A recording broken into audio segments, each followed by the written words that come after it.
Hello అందరికి ఈరోజు recipe చక్కెర పొంగల్ అండి. అందరూ పెసరపప్పుతోనే చేస్తారు కదా, ఇలా పచ్చెనగపప్పుతో ఎవరు చేయరు. ఒకసారి ట్రై చేసి చూడండి, చాలా బాగుంటుంది.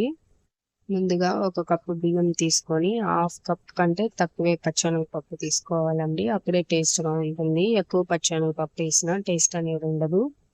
బియ్యం బాగా క్లీన్ చేసుకొని మనం అన్నం ఎలా అయితే వండుకుంటామో అలాగే ఉడకబెట్టుకోవాలండి. ఇలా బాగా కుక్ అయిన తర్వాత కప్పు షుగర్ యాడ్ చేసుకోవాలి, బాగా కలుపుకోవాలి.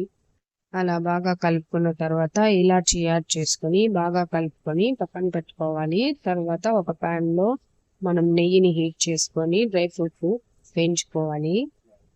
వేయించుకున్న డ్రై ఫ్రూట్స్ తో పాటు నెయ్యిని కూడా పొంగల్లో వేసుకొని బాగా కలుపుకోవాలి. అంతే, ఎంతో టేస్టీ అయిన చక్కెర పొంగల్ రెడీ అయిపోతుందండి. మీకు ఈ వీడియో నచ్చినట్లయితే లైక్ చేసి సబ్స్క్రైబ్ చేసుకోండి.